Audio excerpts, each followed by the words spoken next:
The fourth generation of the Škoda Superb builds on the strengths of its predecessor, offering an even more sophisticated design, more space and comfort, and state-of-the-art technology. With the new Škoda Superb, customers will once again have the choice between a Combi estate version and a hatchback that you see here.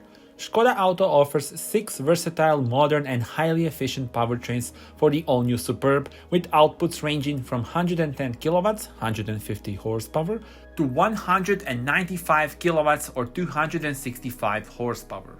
All Superb variants come with DSG. The optional new DCC Plus generation of dynamic chassis control offers faster response and a wider range of suspension settings, from luxurious comfort to pronounced dynamic ability.